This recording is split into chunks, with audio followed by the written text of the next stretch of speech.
Hi friends, welcome to Misraj classes. मित्रों, आप सभी का मिसराज क्लासेस में बहुत बहुत स्वागत है। मित्रों, पिछले वीडियो में आप सभी ने स्वर के विषय में, हिंदी वर्णमाला में स्वर के विषय में विस्तृत जानकारी प्राप्त की। आज हम आप सभी के लिए हिंदी वर्णमाला में व्यंजन के विषय पर, व्यंजन सब्जेक्ट पर बहुत इम्पोर्टेंट वीडियो लेकर के आए हैं। आज हम हिंदी वर्णमाला में व्यंजन विषय पर चर्चा करेंगे, अध्ययन करेंगे कि मूल व्यंजन कितने हैं, कुल व्यंजनों की संख्या कितनी है, व्यंजनों का उच्चारण स्थान क्या है और व्यंजनों के प्रकार कितने हैं, कितने प्रकार के प्रश्न व्यंजन पर बन सकते हैं। इन सभी बातों का आज हम आपको आंसर देंगे और बताएंगे इन सारे प्रश्नों के आंसर। तो चलिए देखते हैं। हिंदी वर्णमाला में जो व्यंजन है, व्यंजन में 5 प्रकार, 5 वर्ग हैं जो ग्रुप हैं कहलाते हैं। और जो पहली पंक्ति है जिसको का वर्ग कहा जाता है, का वर्ग के जितने भी अक्षर हैं वो जो वर्ण है, पहला वर्ण जो है वो पहले वर्ण के ही आधार पर इनको वर्गों में विभाजित किया गया है। जैसे का वर्ग, चा वर्ग, टा वर्ग, ता वर्ग, पा वर्ग आदि। इस तरीके से आप देख पा रहे होंगे कि इनको जो है वो 5 वर्गों में विभाजित किया गया है। 5 वर्गों में विभाजित होने के कारण आप देख पा रहे होंगे कि का वर्ग, चा वर्ग, टा वर्ग, ता वर्ग और पा वर्ग, ये 5 वर्गों में विभाजित किए गए हैं। और 5 वर्गों में प्रत्येक वर्ग में 5-5 वर्ण हैं, अक्षर हैं। अक्षर का मीन्स होता है ना क्षरति इति अक्षरः, जिनका क्षरण ना हो, जिनका विनाश ना हो, अक्षर कहलाते हैं। का वर्ग में का खा गा घा अंगा, चा वर्ग में चा छा जा झा इया, टा वर्ग में टा ठा डा ढा अड़ा और ता वर्ग में ता था दा धा ना, पा वर्ग में पा फा बा भा मा। ये इतने वर्ड आते हैं। इसमें आप देख पा रहे होंगे कि का से लेकर के पा पर्यंत जितने भी अक्षर हैं वो स्पर्श व्यंजन कहलाते हैं। वर्गों में विभाजित होने के कारण इनको वर्गीय व्यंजन भी कहते हैं। सामने इनका उच्चारण स्थान भी दिया गया है। जैसे कंठ, का वर्ग का उच्चारण स्थान, जितने भी वर्ण आते हैं का खा गा घा अंगा, ये कंठ से इनका उच्चारण होता है। चा वर्ग में ये 5 अक्षर जो आते हैं इनका उच्चारण तालु से होता है। टा वर्ग में जितने आते हैं इनका उच्चारण मूर्धा से होता है। ता वर्ग में जितने आते हैं ता था दा धा ना, इनका उच्चारण स्थान दंत है। पा वर्ग में जितने आते हैं पा फा वा भा मा, इनका उच्चारण स्थान ओष्ठ है। इस तरीके से आप देख पा रहे होंगे कि इन सभी का उच्चारण स्थान सामने दिया गया है। स्पर्श व्यंजन जो यहाँ पर लिखा गया है, स्पर्श व्यंजन और वर्गीय व्यंजन दोनों ही सेम है। का वर्ग से लेकर के पा वर्ग पर्यंत जितने भी अक्षर आते हैं 5 वर्ग हैं और प्रत्येक वर्ग में 5-5 अक्षर हैं। कुल मिला करके 5 × 5 बराबर 25 होंगे, इक्वल टू 25। तो स्पर्श व्यंजन 25 है और इनको वर्गीय व्यंजन भी कहते हैं। तो आप इनको समझ सकते हैं कि इनको वर्गीय व्यंजन भी कहा जाता है, इसलिए ये वर्गीय व्यंजन के भी कहलाते हैं वर्गों में विभाजित होने के कारण। यहाँ पर आप देख पा रहे होंगे टा वर्ग वाली लाइन जो है, इसको टा ठा डा ढा अणा, ये कठोर व्यंजन भी कहलाते हैं। कैसे व्यंजन कहलाते हैं? कठोर व्यंजन, क्योंकि इनका उच्चारण करते समय बहुत ताकत लगानी पड़ती है, इसलिए कठोर व्यंजन की श्रेणी में भी आते हैं। इनका उच्चारण स्थान मूर्धा है। अब नेक्स्ट अगले पर हम चर्चा कर लेते हैं।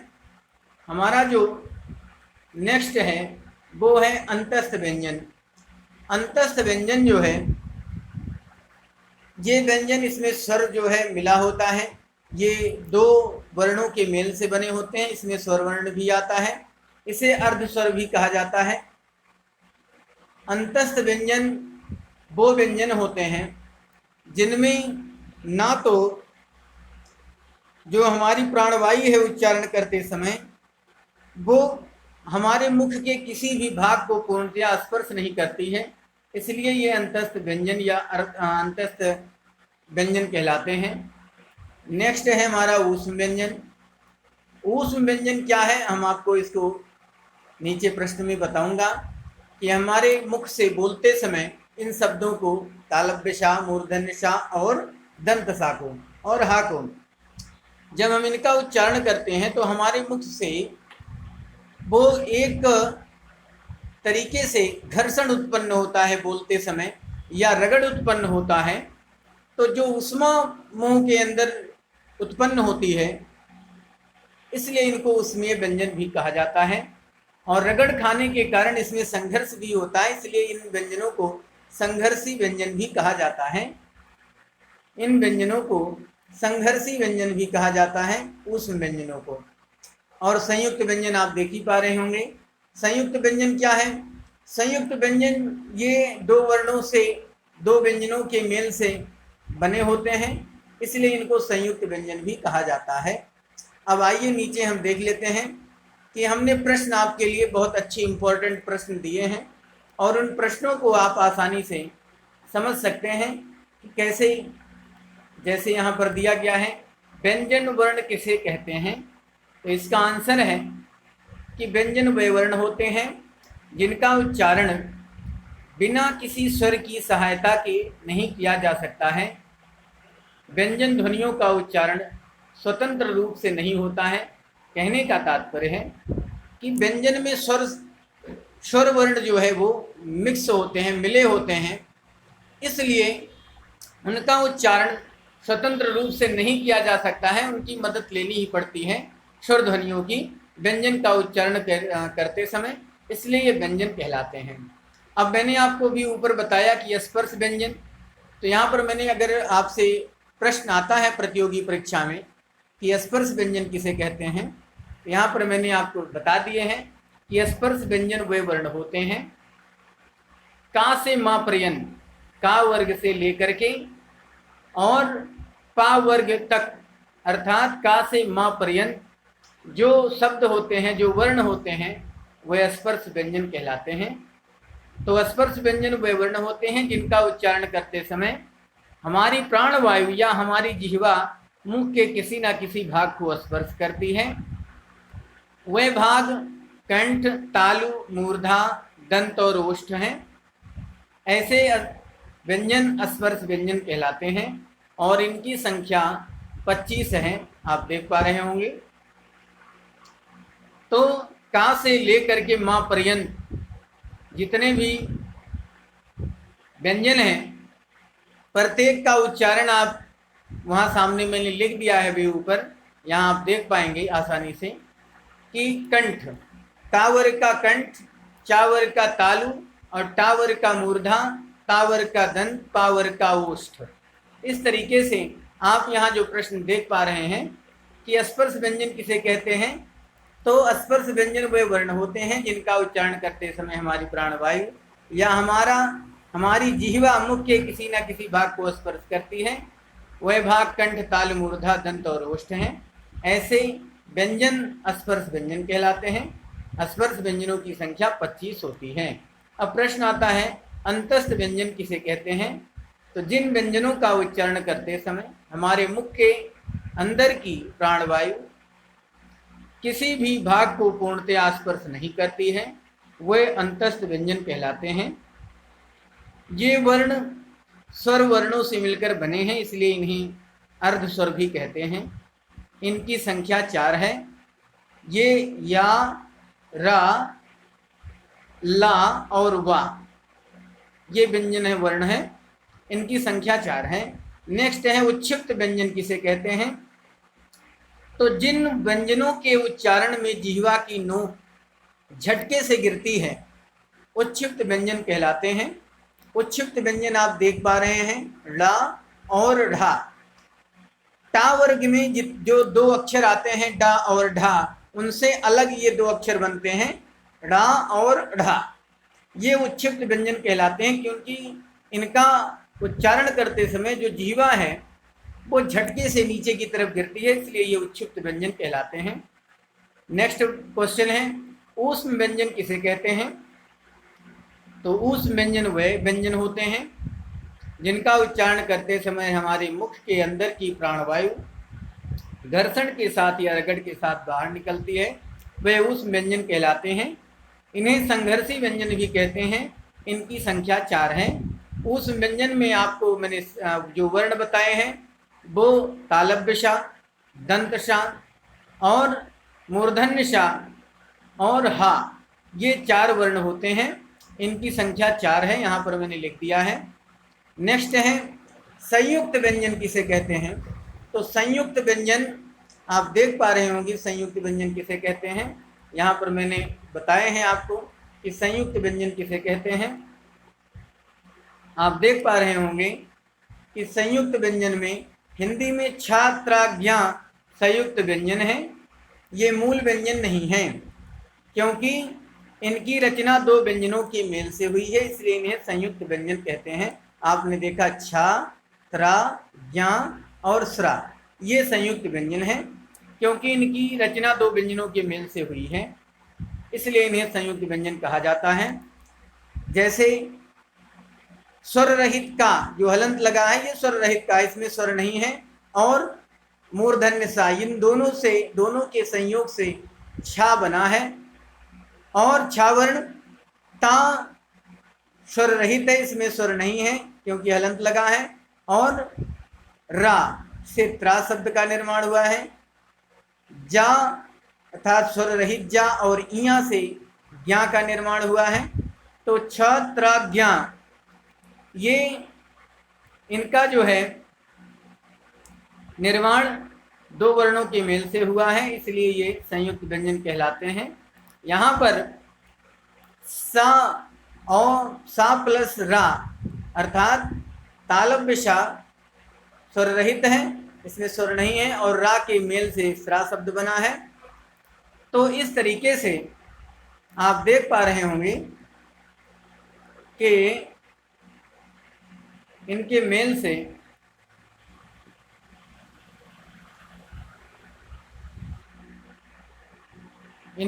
से यहाँ पर संयुक्त व्यंजन का निर्माण हुआ है। अब यहाँ पर प्रश्न आता है, क्वेश्चन नंबर 7, स्पर्श संघर्षी व्यंजन क्या है? तो जिन व्यंजनों के उच्चारण में प्राणवायु कुछ घर्षण के साथ मुख से बाहर निकलती है, वे व्यंजन स्पर्श संघर्षी व्यंजन कहलाते हैं। ये व्यंजन कौन कौन से हैं? तो चा वर्ग के जितने भी व्यंजन हैं वो स्पर्श संघर्षी व्यंजन हैं।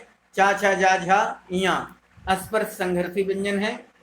नेक्स्ट क्वेश्चन है, संघर्षी व्यंजन किसे कहते हैं? ऊपर वाला भी स्पर्श संघर्षी बोला, और नेक्स्ट जो है ये संघर्षी व्यंजन किसे कहते हैं? तो इसका आंसर है जिन व्यंजनों के उच्चारण में प्राणवायु अत्यंत संघर्ष या रगड़ के साथ बाहर निकलती है, वह व्यंजन स्पर्श संघर्षी व्यंजन कहलाते हैं। और ये व्यंजन है तालव्यशा, मूर्धन्यशा, दंतशा और हा, ये संघर्षी व्यंजन कहलाते हैं। नेक्स्ट है नासिक के व्यंजन किसे कहते हैं? तो उत्तर है, इसका आंसर है जिन व्यंजनों के उच्चारण में प्राणवायु नाक से निकलती है वे नासिक के व्यंजन कहलाते हैं। नासिक के व्यंजन की संख्या 5 है, आप देख पा रहे होंगे, हमने हरे कलर से इसको इंडिकेट किया है। अंगा, इया, ड़ा, ना और मा, ये नासिक के व्यंजन हैं, अर्थात 5 वर्गों के अंतिम वर्ण ये सभी नासिक के व्यंजन कहलाते हैं। नेक्स्ट है लुंठित व्यंजन किसे कहते हैं? तो जिन व्यंजनों के उच्चारण में प्राणवायु जीभ से टकराकर मुड़ती हुई लगती है, ऐसे व्यंजन लुंठित व्यंजन कहलाते हैं। लुंठित व्यंजन रा है। नेक्स्ट है हमारा पार्श्विक व्यंजन किसे कहते हैं? तो यहाँ पर आप देख लें, पार्श्विक व्यंजन किसे कहते हैं? जिन व्यंजनों का उच्चारण करते समय जीभ के आगे का भाग मसूड़े को छूता हो, और प्राणवायु जीभ के पीछे से या बगल से निकल जाती है, ऐसे व्यंजन पार्श्विक व्यंजन कहलाते हैं। ल पार्श्विक व्यंजन है, यहाँ आप देख पा रहे होंगे। नेक्स्ट है क्वेश्चन नंबर नेक्स्ट, उच्चारण स्थान से क्या आशय है? तो हमने आपको बताया था कि मैं आपको उच्चारण स्थान बताऊंगा। मुंह के अंदर जिन भागों से किसी भी वर्ण का उच्चारण होता है या मुंह के जिस भाग से वर्णों को बोला जाता है उसे उच्चारण स्थान कहते हैं। अब इसमें प्रश्न बनता है कि मुख के कितने भाग हैं? मुख के कितने भाग हैं? तो मुख के मुख्य 6 भाग हैं जिनकी सहायता से वर्णों का उच्चारण किया जाता है। आप देख पा रहे होंगे कौन कौन से हैं 6 भाग। कंठ नंबर 1, नंबर 2 तालु, नंबर 3 मूर्धा, नंबर 4 दांत, नंबर 5 ओष्ठ, नंबर 6 नाक।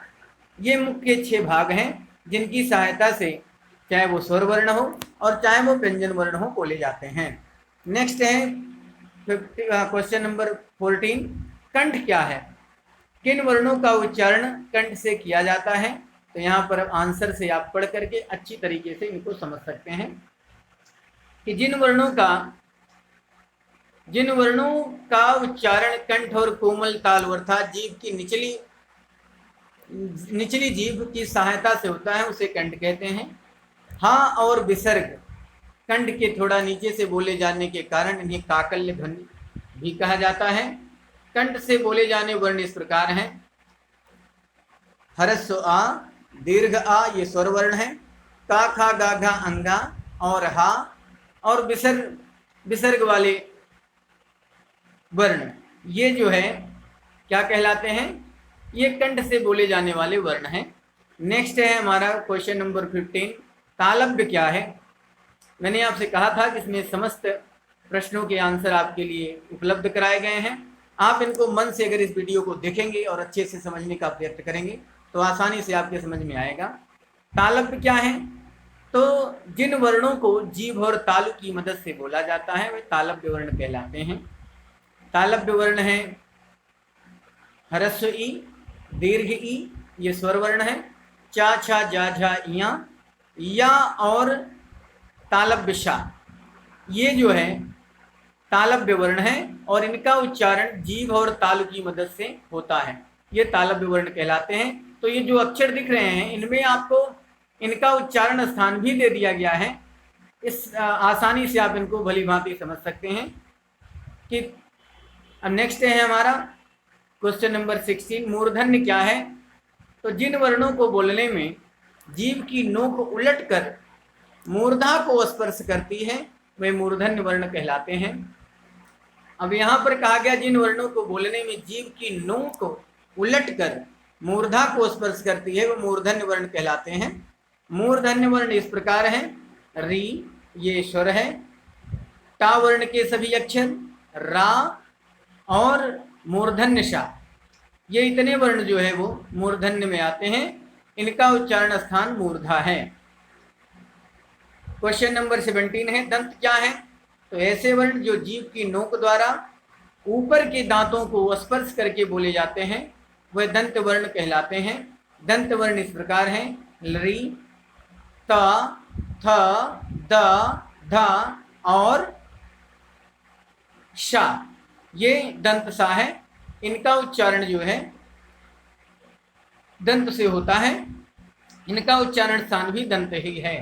तो ये आप स्वर इन वर्णों को आप स्मरण कर लेना, याद कर लेना और इस तरीके से आप समझ सकते हैं कि दांत से उच्चारण कैसे किया जाए या कैसे होता है। क्वेश्चन नंबर 18 है, ओष्ठ क्या है? ओष्ठ आप देख पा रहे होंगे ओष्ठ लिखा है, ओष्ठ क्या है? तो ऐसे वर्ण आंसर में लिखा गया, ऐसे वर्ण जो दोनों ओठों को मिलाकर बोले जाते हैं ओष्ठ वर्ण कहलाते हैं। अब दोनों ओठों को मिलाकर के जो वर्ण बोले जाएंगे वो कौन कौन से हैं? उसमें आता है हरस उ, दीर्घ उ ये स्वर वर्ण है, पा फा बा भा मा अर्थात पा वर्ग के 5 अक्षर पा फा बा भा मा, और स्वर वर्ण अर्थात हरस उ और दीर्घ उ इनका उच्चारण स्थान क्या है? ओष्ठ है।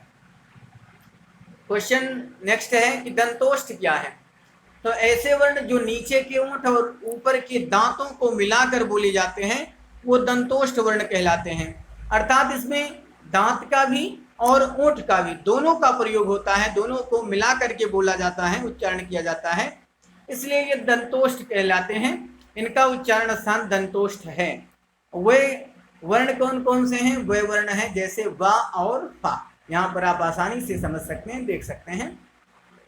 नेक्स्ट है क्वेश्चन नंबर 20, वत्सर्य व्यंजन क्या है? तो वत्सर्य का मतलब है मशहूरा। ऐसे वर्ण जो जीभ के स्पर्श से ऊपर के दांतों से कुछ ऊपर मसूड़ों के साथ बोले जाते हैं वो वत्सर्य कहलाते हैं। वो आप समझ गए होंगे। वत्सर्य का मतलब है मशहूरा। ऐसे वर्ण जो जीभ के स्पर्श से ऊपर के दांतों से थोड़ा और ऊपर के दांतों से थोड़ा और ऊपर अर्थात तालू के पास से थोड़ा आगे से ही मसूड़ों के साथ बोले जाते हैं, वत्सर्य कहलाते हैं। वत्सर्य वर्ण इस प्रकार हैं न, न, नह, ला, सा और जा, ये वत्सर्य वर्ण कहलाते हैं। नेक्स्ट क्वेश्चन है हमारा कि कंठोष्ठ क्या है? तो कंठोष्ठ क्या है? ऐसे वर्ण जो कंठ और ओष्ठ की मदद से बोले जाते हैं वे कंठोष्ठ वर्ण कहलाते हैं, जैसे ओ और औ। इनका उच्चारण स्थान कंठोष्ठ है और ये कंठ और ओष्ठ की सहायता से बोले जाते हैं, तो इनका उच्चारण स्थान कंठोष्ठ है। नेक्स्ट है क्वेश्चन नंबर 22, कंठ तालव्य क्या है? तो ऐसे वर्ण जो कंठ और तालु की सहायता से बोले जाते हैं वह कंठ तालव्य वर्ण कहलाते हैं, जैसे ए और ऐ। ये कंठ तालव्य वर्ण है, इनका उच्चारण स्थान भी कंठ तालव्य है। इस तरीके से आपने देखा कि 22 क्वेश्चंस आपको एक ही वीडियो में उपलब्ध कराए गए और सबका विस्तृत वर्णन किया गया है। इस वीडियो को आप आसानी से देख करके और आसानी से सभी प्रश्नों के आंसर आप व्यंजन से संबंधित या हिंदी वर्णमाला के व्यंजन से संबंधित सभी प्रश्नों के आंसर आपको इसमें मिल जाएंगे आसानी के साथ। सभी के उच्चारण स्थान में किसको क्या कहते हैं, मूर्धन्य क्या है, दंत क्या है, ओष्ठ क्या है, कंठ क्या है, नासिक क्या है, वत्सर्य क्या है, इन सभी स्पर्श संघर्षी क्या है, संघर्षी व्यंजन क्या है, मैंने इन सब का आंसर आपको इस वीडियो में दे दिया। इस तरीके से आप आसानी से इनको नोट बना सकते हैं, नोट बना करके इनको आप समझ सकते हैं, इनका स्क्रीनशॉट ले सकते हैं, आप आसानी से देख करके इनको लिख भी सकते हैं। आशा करता हूं कि आज का ये वीडियो आपको अत्यधिक पसंद आया होगा और इससे आप प्रतियोगी परीक्षाओं में अधिक से अधिक अंक अवश्य ही लाएंगे, क्योंकि लगभग सभी प्रतियोगी परीक्षाओं में वर्णमाला से संबंधित क्वेश्चन पूछे ही जाते हैं। तो आज के वीडियो में बस इतना ही। नेक्स्ट वीडियो में हम आपको सघोष, अघोष, अल्प प्राण और महाप्राण के विषय में जानकारी देने का उद्योग करूंगा। यदि आप मेरे चैनल पर नए हैं, आपको मेरी वीडियो पसंद आ रही है तो आप मेरे चैनल को सब्सक्राइब कर लें, बेल आइकन को प्रेस कर दें और वीडियो को लाइक कर दें, वीडियो को शेयर कर दें तो अति कृपा होगी। Thank you, thanks for watching.